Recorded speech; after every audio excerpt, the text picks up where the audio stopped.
Hello friend, welcome to share market live. मैं हूं सागर और आज अपने इस वीडियो में मैं आपसे बात करने वाला हूं एचडीएफसी बैंक के क्वार्टर फोर के नतीजों के बारे में कि यहां पे किस तरीके से क्वार्टर फोर के जो नतीजे आते हुए दिखाई दे रहे हैं। सैटरडे का दिन है आज 18 अप्रैल का और सभी लोगों को इंतजार था यहां पे एचडीएफसी बैंक के नतीजों का और किस तरीके के नतीजे यहाँ पे एचडीएफसी बैंक पेश करेगा, क्योंकि पिछले क्वार्टर में 1300 रुपये का हाई बनने के बाद यहाँ पे 900 रुपये तक आता हुआ स्टॉक दिखाई दे रहा है। और रिसेंटली अगर बात करें गिरावट में तो 750 से भी नीचे स्टॉक जाता हुआ दिखाई दिया था। तो बैंकिंग काउंटर में बहुत ही ज़्यादा प्रेशर देखने को मिला था, लेकिन अब यहाँ पे जिस तरीके से नतीजे आते हुए दिखाई देंगे उसका असर आपको सोमवार के दिन दिखाई देगा।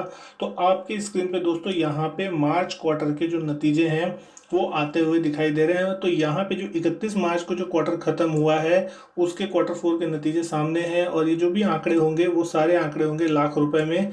आज समझने की हम यहाँ पे कोशिश करेंगे कि बैंक के हम किस आंकड़ों पे हम नज़र रखेंगे। तो दोस्तों सबसे इम्पोर्टेंट होता है कि बैंक ने कितना अर्निंग किया, कितना उन्होंने खर्चा किया, उनका नेट प्रॉफिट कितना था और उसके मेन चीज़ प्रोविजनिंग और एनपीए के आंकड़ों के बारे में।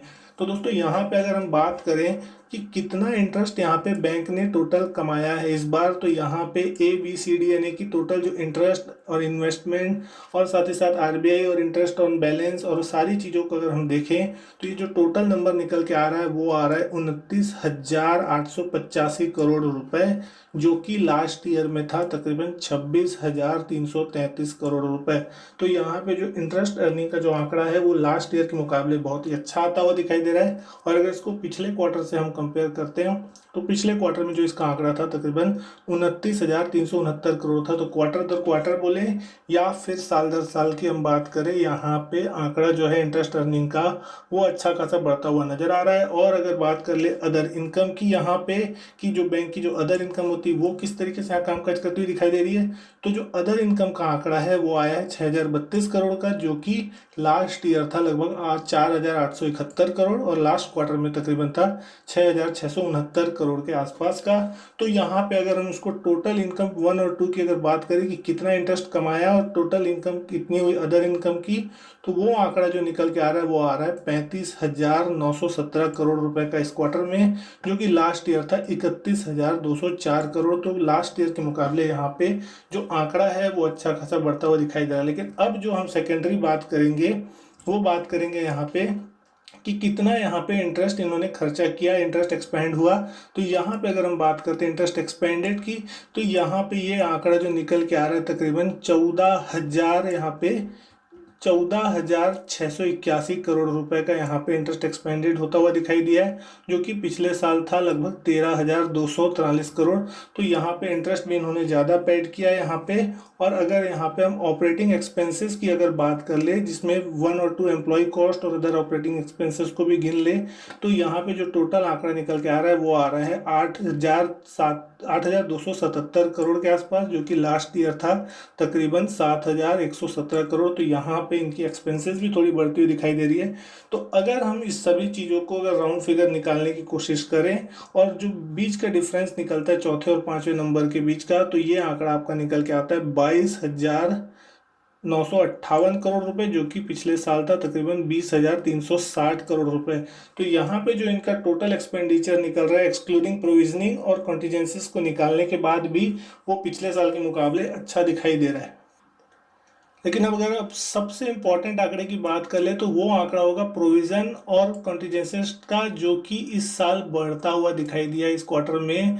और वो आंकड़ा तकरीबन निकल के आया है 3784 करोड़ रुपए, जो कि प्रोविजनिंग इस क्वार्टर में की है बैंक ने, जो कि लास्ट ईयर के क्वार्टर में थी तकरीबन 1890 करोड़ के आसपास। तो पिछले साल के क्वार्टर के मुकाबले यहाँ पे प्रोविजनिंग बढ़ती हुई दिखाई दी है। और साथ ही साथ अगर क्वार्टर दर क्वार्टर की बात करें तो 3,043 करोड़ पिछले क्वार्टर में यहाँ पे प्रोविजनिंग की थी। तो इस क्वार्टर में भी ये मतलब क्वार्टर ऑन क्वार्टर भी अगर हम बात करें तो प्रोविजनिंग का आंकड़ा बढ़ता हुआ नजर आया है। और अगर नेट प्रॉफिट का अगर सीधा सीधा हम आंकड़ा देखते हैं यहाँ पे, जो कि सीधा सीधा सभी नजर रखते हैं, तो वो आंकड़ा इस क्वार्टर में 6,927 करोड़ का आता हुआ दिखाई दिया है, जो कि पिछले क्वार्टर में एक रिकॉर्ड तोड़ मुनाफा था 7416 करोड़ का। तो इस क्वार्टर की अगर बात करें तो यहाँ पे जो मुनाफा है वो घटता हुआ थोड़ा दिखाई दिया है। लेकिन अगर ईयर ऑन ईयर की बात करें तो पिछले साल इसी क्वार्टर में बैंक को 5885 करोड़ का फायदा देखने को मिला था। तो उसके मुकाबले यहाँ पे मुनाफा अच्छा है, हालांकि एस्टिमेट से थोड़ा कम है। लेकिन यहाँ पे कैपिटल एडिक्वेसी रेशियो की अगर बात कर ले बैंक की, तो वो आंकड़ा निकल के आया तकरीबन 18.5% का, जो कि पिछले क्वार्टर में भी 18.5% था। तो ये आंकड़ा कांस्टेंट है। लेकिन साल दर साल बात करें तो पिछले साल ये आंकड़ा 17.1 था, तो उससे बढ़ता हुआ यहाँ पे ये दिखाई दे रहा है। बेसिक ईपीएस की अगर यहाँ पे बात करें तो 12 रुपये 60 पैसे निकल के आए, जो कि पिछले क्वार्टर के मुकाबले कम है। बेसिक ईपीएस की अगर बात करें तो यहाँ जो भी टोटल प्रॉफिट होता है उसको अगर कंपनी के टोटल नंबर ऑफ शेयर से डिवाइड कर लिया जाए तो बेसिक ईपीएस आपको यहाँ पे अर्निंग पर शेयर की वैल्यू जो है वो निकल जाती है। लेकिन यहाँ पे जो सबसे इंपॉर्टेंट आंकड़ा जो कि सभी देखना चाहते हैं वो था एनपीए का आंकड़ा।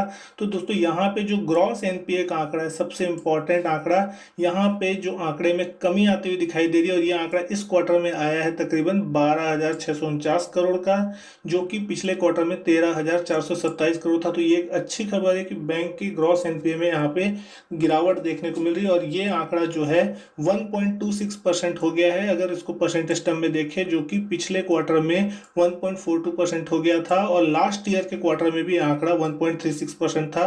तो साल दर साल बोले या क्वार्टर दर क्वार्टर की बात करें, यहाँ पे जो ग्रॉस एनपीए के आंकड़े हैं उसमें अच्छी खासी तेज गिरावट देखने को मिल रही है।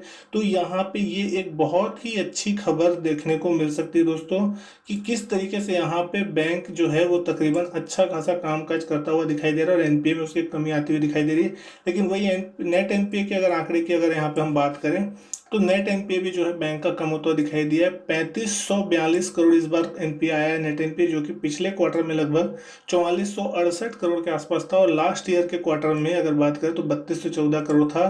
तो नेट एनपीए का जो आंकड़ा है इस बार का वो 0.36% आता हुआ दिखाई दिया, जो कि पिछले क्वार्टर में 0.48% हो गया था, बढ़ के 0.42% से। और पिछले क्वार्टर ईयर के क्वार्टर में अगर बात करें तो 0.39% था। तो यहाँ पे नेट एनपीए और ग्रॉस एनपीए दोनों में ही दोस्तों यहाँ पे जो है वो अच्छी खासी यहाँ पे गिरावट देखने को मिल रही है। तो इस चीज़ को यहाँ पे मार्केट पॉजिटिव लेता हुआ जरूर नजर आएगा कि यहाँ पे नेट एनपीए और ग्रॉस एनपीए के आंकड़े में अच्छी खासी गिरावट देखने को मिली है। यहाँ पे मैक्सिमम टाइम मार्केट ये मान के चल रहा था कि शायद यहाँ पे नेट एनपीए और ग्रॉस एनपीए बढ़ते हुए दिखाई दे सकते हैं। लेकिन यहाँ पे सबसे इंपॉर्टेंट चीज जो देखने वाली होगी वो होगा दोस्तों यहाँ पे प्रोविजनिंग का आंकड़ा, कि प्रोविजनिंग के आंकड़े को मार्केट किस तरीके से लेता है। क्योंकि यहाँ पे जो प्रोविजनिंग है वो लगभग यहाँ पे डबल होती हुई दिखाई दी है। साल दर साल की बात करें तो 1900 करोड़ के आसपास था लास्ट ईयर, तो 1900 करोड़ से यहाँ पे प्रोविजनिंग बढ़ के तकरीबन यहाँ पे 3700 करोड़ के आसपास होती हुई दिखाई दी है। तो ये एक थोड़ी सोचने वाली बात होगी कि बाजार इसको कैसे लेता है। लेकिन अगर एनपीए के आंकड़े देखे जाए तो बहुत ही जबरदस्त यहाँ पे एनपीए के आंकड़ों में मतलब सुधार देखने को मिला है। और डेफिनेटली ये बैंक जबरदस्त है, और अगर अच्छा मार्केट इसको लेता है तो मार्केट में एक अच्छी खासी तेजी का माहौल आपको देखने को मिल सकता है। वहीं अगर बात कर ले चार्ट पे स्टॉक के, तो मूवमेंट दोस्तों यहाँ पे देख सकते हैं कि जिस दिन यहाँ पे रिजल्ट आए थे पिछले क्वार्टर के 18 जनवरी के दिन, तो 20 जनवरी के दिन यहाँ पे 1300 रुपये का हाई बनता हुआ नजर आया था bank Nifty HDFC bank stock में। और उसके बाद से लगातार स्टॉक प्रेशर के साथ कामकाज कर रहा था। रिसेंटली 750 के आसपास का लो बना था। हमने कुछ दिन पहले रिजल्ट के पहले बात भी की थी। तो यहाँ पे दोस्तों अब जो कल के दिन क्लोजिंग देखने को मिली है वो 910 रुपये के आसपास देखने को मिली है।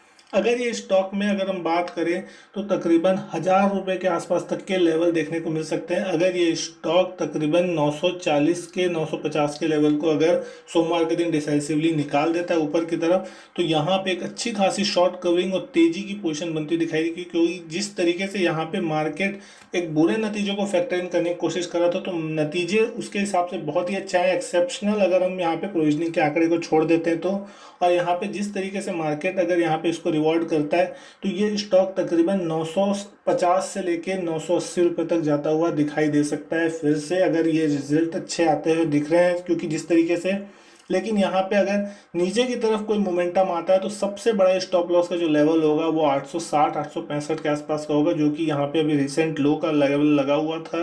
तो 850 860 के नीचे यहाँ पे आप पोजीशन नीचे स्टॉप लॉस लगा के होल्ड कर सकते हैं और अपसाइड को अच्छे तरीके से यहाँ पे खेला जा सकता है। अब देखने वाली बात ये होगी कि सोमवार को मार्केट में अब ये कितना स्टॉक रिवॉर्ड करता हुआ इसको दिखाई देता है। मतलब यहाँ पे अगर हम बात करें आरएसआई के लेवल की, तो तकरीबन आरएसआई का लेवल भी जो है तकरीबन 46 के आसपास चल रहा है। यहाँ पे अभी बहुत रूम है ऊपर जाने के लिए, आराम से यहाँ पे स्टॉक अच्छा खासा पॉजिटिव साइड में मूव दिखा सकता है।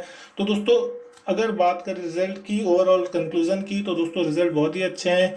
प्रॉफिट का आंकड़ा एस्टिमेट से थोड़ा कम है, लेकिन यहाँ पे जिस तरीके से एनपीए में जबरदस्त सुधार देखने को मिला है उसको मार्केट डेफिनेटली पॉजिटिव लेता हुआ दिखाई देगा। और अगर आप कोई लॉन्ग टर्म इन्वेस्टर है तो डेफिनेटली यहाँ पे हमेशा आप बने रह सकते हैं। जब कभी भी कोई गिरावट आए तो यहाँ पे आप अपने हिम्मत के अनुसार क्वांटिटी ऐड करके स्टॉक में ले सकते हैं, तो आपको अच्छा खासा प्रॉफिट आगे देखने को मिल सकता है।